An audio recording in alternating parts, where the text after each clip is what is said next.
Good morning, students. Yesterday we did figure of speech. I hope you understood those figure of speech. Now I am going to explain next poem on friendship. So students, you must watch this video very attentively till end. I am going to explain the second poem on friendship written by Khalil Gibran. ਸੋ ਬੱਚੋ ਇਹ ਉਹ poem ਹੈ ਜੋ friendship ਦੇ ਉੱਪਰ ਹੈ। ਇਹਦਾ poet ਕੀ ਹੈ? ਕਾਹਲੀਲ ਜ਼ਿਬਰਾਨ ਹੈ। ਇਹ ਇੱਕ ਬੁੱਕ ਦੇ ਵਿੱਚੋਂ ਲਿਖੀ ਗਈ ਹੈ, ਦਾ ਪ੍ਰੋਫਿਟ। ਤਾਂ ਇਹ ਬੁੱਕ ਦੇ ਵਿੱਚੋਂ ਹੀ ਇਹ ਪੋਇਮ ਲਿੱਤੀ ਗਈ ਹੈ। ਇਸ ਪੋਇਮ ਦੇ ਵਿੱਚ ਕੀ ਹੈ? ਪੋਇਟ ਇੱਕ ਫਰੈਂਡ ਬਣਾਉਣ ਦੀ ਕੁਆਲਿਟੀਜ਼ ਅਤੇ ਬੈਨੀਫਿਟ ਦੀ ਪ੍ਰੇਜ਼ ਕਰਦਾ ਹੈ। ਤਾਂ ਆਪਾਂ ਸਟਾਰਟ ਕਰਦੇ ਹਾਂ ਜੋ ਇਹ ਪੋਇਮ ਹੈ। And a youth said speak to us of friendship. ਇਹਦੇ ਵਿੱਚ ਇੱਕ ਯੰਗ ਪਰਸਨ ਕੀ ਹੈ? ਪੋਇਟ ਨੂੰ ਬੋਲਦਾ ਹੈ ਕਿ ਉਹਨੂੰ ਫਰੈਂਡਸ਼ਿਪ ਦੇ ਬਾਰੇ 'ਚ ਦੱਸੋ ਕਿ ਫਰੈਂਡਸ਼ਿਪ ਕੀ ਹੈ। ਤਾਂ ਪੋਇਟ ਕੀ ਬੋਲਦਾ ਹੈ ਕਿ ਫਰੈਂਡ ਪਰਮਾਤਮਾ ਦੁਆਰਾ ਭੇਜਿਆ ਗਿਆ ਇੱਕ ਗਿਫਟ ਹੈ। Your friend is your need ਆਨਸਰਡ। ਤੁਹਾਡਾ ਫਰੈਂਡ ਕੀ ਹੈ? ਤੁਹਾਡੀਆਂ ਜ਼ਰੂਰਤਾਂ ਨੂੰ ਪੂਰਾ ਕਰਦਾ ਹੈ। ਪਰਮਾਤਮਾ ਦੁਆਰਾ ਭੇਜਿਆ ਗਿਆ ਇੱਕ ਗਿਫਟ ਹੈ ਅਤੇ ਉਹ ਇੱਕ ਜ਼ਰੀਆ ਬਣਦਾ ਤੁਹਾਡੀਆਂ ਜ਼ਰੂਰਤਾਂ ਨੂੰ ਪੂਰਾ ਕਰਨ ਲਈ। ਹੀ ਇਜ਼ ਯੂਅਰ ਫੀਲਡ। ਉਹ ਇੱਕ ਖੇਤ ਦੇ ਵਾਂਗੂ ਹੈ। ਵਿਚ ਯੂ ਸੋ, ਜਿਹਨੂੰ ਤੁਸੀਂ ਫਸਲ ਨੂੰ ਬੜੇ ਹੀ ਪਿਆਰ ਨਾਲ ਬੋਂਦੇ ਹੋ। And reap with thank giving, ਅਤੇ ਧੰਨਵਾਦੀ ਰੂਪ ਦੇ ਨਾਲ ਉਹਨੂੰ ਕੱਟਦੇ ਹੋ। ਦੂਸਰੇ ਵਰਡਸ 'ਚ ਪੋਇਟ ਦਾ ਮਤਲਬ ਕੀ ਹੈ ਕਿ ਇੱਕ ਦੋਸਤ ਸਾਡਾ ਕੀ ਹੈ, ਇੱਕ ਦੋਸਤੀ ਕੀ ਹੈ, ਬਹੁਤ ਹੀ ਵਧੀਆ ਚੀਜ਼ ਹੈ ਜਿਹਨੂੰ ਅਸੀਂ ਬੜੇ ਪਿਆਰ ਦੇ ਨਾਲ ਪਾਲਦੇ ਹਾਂ ਅਤੇ ਬਦਲੇ ਦੇ ਵਿੱਚ ਕੀ ਹੈ? ਧੰਨਵਾਦ ਲੈਂਦੇ ਹਾਂ। And he is your board. ਕਹਿੰਦਾ ਕਿ ਉਹ ਬੋਰਡ ਵਾਂਗੂ ਹੈ ਜਿਹੜਾ ਤੁਹਾਨੂੰ ਬੋਰਡ ਸਹਾਰਾ ਦਿੰਦਾ ਹੈ। ਐਂਡ ਯੂਅਰ ਫਾਇਰ ਸਾਈਡ, ਇੱਕ ਅੰਗੀਠੀ ਦਾ ਕੰਮ ਕਰਦਾ ਜਿਹੜੀ ਕਿ ਸਾਨੂੰ ਨਿੱਘ ਦਿੰਦੀ ਹੈ। ਦੂਸਰੇ ਵਰਡਸ ਦੇ ਵਿੱਚ ਪੋਇਟ ਕੀ ਕਹਿਣਾ ਚਾਹੁੰਦਾ ਹੈ ਕਿ ਤੁਹਾਡਾ ਦੋਸਤ ਹਰੇਕ ਜ਼ਰੂਰਤ ਦੇ ਵਿੱਚ, ਦੁੱਖ ਸੁੱਖ ਦੇ ਵਿੱਚ ਤੁਹਾਡਾ ਸਾਥ ਦਿੰਦਾ ਹੈ। For you come to him with your hunger. ਜਦੋਂ ਵੀ ਸਾਨੂੰ ਭੁੱਖ ਲੱਗਦੀ ਹੈ ਤਾਂ ਅਸੀਂ ਆਪਣੇ ਦੋਸਤ ਕੋਲ ਆਉਂਦੇ ਹਾਂ। And you seek him for peace, ਅਤੇ ਉਹਦੇ ਕੋਲੇ ਕੀ ਹੈ? ਸ਼ਾਂਤੀ ਦੀ ਭਾਲ ਕਰਦੇ ਹਾਂ। When your friend speak his mind you fear not the nay in your own mind and nor do you withhold the ay. ਇਹਦੇ ਵਿੱਚ ਨੇ ਦਾ ਮਤਲਬ ਨੋ ਹੈ, ਏ ਦਾ ਮਤਲਬ ਯੈਸ ਹੈ। ਜਦੋਂ ਵੀ ਤੁਹਾਡਾ ਦੋਸਤ ਦੇ ਵਿੱਚ ਦਿਮਾਗ ਦੇ ਵਿੱਚ ਕੋਈ ਗੱਲ ਹੁੰਦੀ ਹੈ, ਤੁਹਾਨੂੰ ਕੋਈ ਗੱਲ ਕਹਿਣਾ ਚਾਹੁੰਦਾ ਹੈ, ਤਾਂ ਤੁਸੀਂ ਬਿਨਾਂ ਕਿਸੇ ਡਰ ਤੋਂ ਉਹਦੀ ਗੱਲ ਦੇ ਵਿੱਚ ਹਾਂ ਜਾਂ ਨਾ ਕਰ ਸਕਦੇ ਹੋ। ਯਾਨੀ ਕਿ ਤੁਸੀਂ ਉਹਦੀ ਕਿਸੇ ਵੀ ਗੱਲ ਤੋਂ ਅਗਰੀ ਜਾਂ ਡਿਸਐਗਰੀ ਹੋ ਸਕਦੇ ਹੋ ਬਿਨਾਂ ਕਿਸੇ ਫੀਅਰ ਤੋਂ। And he is silent your heart ceases not to listen to his heart. ਕਹਿੰਦੇ ਕਿ ਜਦੋਂ ਸਾਡਾ ਦੋਸਤ ਸ਼ਾਂਤ ਹੁੰਦਾ ਹੈ ਤਾਂ ਫਿਰ ਵੀ ਅਸੀਂ ਉਹਦੀਆਂ ਫੀਲਿੰਗਸ ਨੂੰ ਕੀ ਹੈ? ਸਮਝ ਲੈਂਦੇ ਹਾਂ। ਠੀਕ ਹੈ, ਅਸੀਂ ਉਹਦੇ ਦਿਲ ਦੀਆਂ ਫੀਲਿੰਗਸ ਨੂੰ ਪੜ੍ਹ ਲੈਂਦੇ ਹਾਂ ਕਿ ਉਹਦੇ ਮਨ ਦੇ ਵਿੱਚ ਕੀ ਚੱਲ ਰਿਹਾ। For without words in friendship all thoughts all desire all expectation are born and shared with joy that is unclaimed.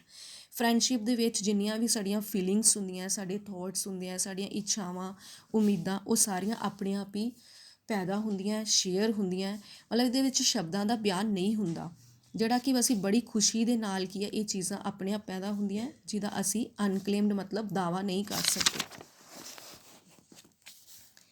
Van you part from your friend you grieve not. ਜਦੋਂ ਅਸੀਂ ਆਪਣੇ ਦੋਸਤ ਤੋਂ ਅੱਡ ਹੁੰਦੇ ਹਾਂ ਤਾਂ ਸਾਨੂੰ ਦੁੱਖ ਨਹੀਂ ਹੁੰਦਾ।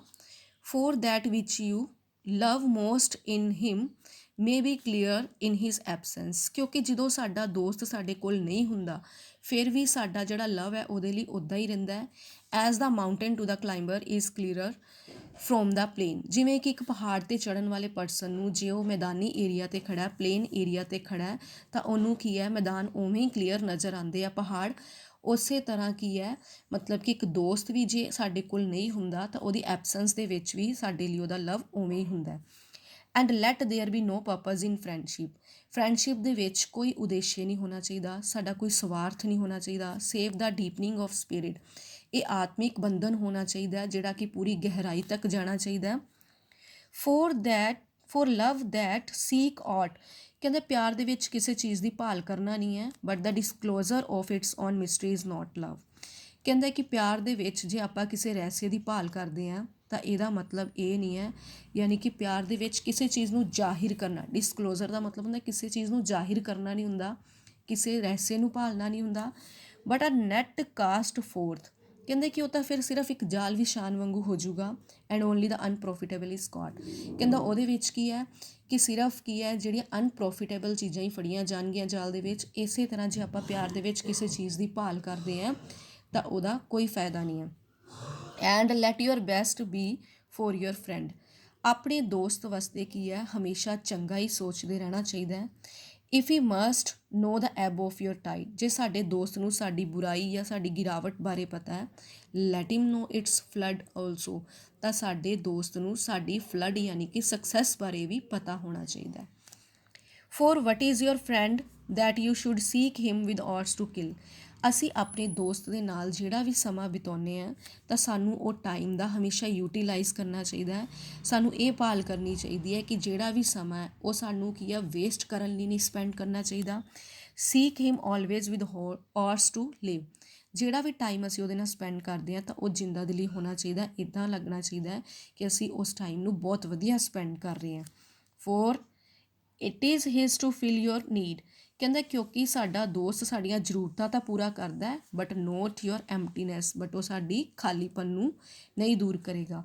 And in the sweetness of friendship let there be laughter and sharing of pleasure, ਕਹਿੰਦੇ ਕਿ ਫਰੈਂਡਸ਼ਿਪ ਇਹੋ ਜਿਹੀ ਮਿਠਾਸ ਹੈ, ਉਹਦੇ ਵਿੱਚ ਹਰ ਚੀਜ਼ ਨੂੰ ਕੀ ਹੈ ਅਸੀਂ ਸ਼ੇਅਰ ਕਰਦੇ ਹਾਂ, ਯਾਨੀ ਕਿ ਫਰੈਂਡਸ਼ਿਪ ਨੂੰ ਦੇ ਵਿੱਚ ਅਸੀਂ ਖੁਸ਼ੀਆਂ ਨੂੰ, ਅਸੀਂ ਆਪਣੇ ਹਾਸੇ ਨੂੰ ਕੀ ਹੈ ਸਾਨੂੰ ਸ਼ੇਅਰ ਕਰਨਾ ਸਿੱਖਣਾ ਚਾਹੀਦਾ ਹੈ।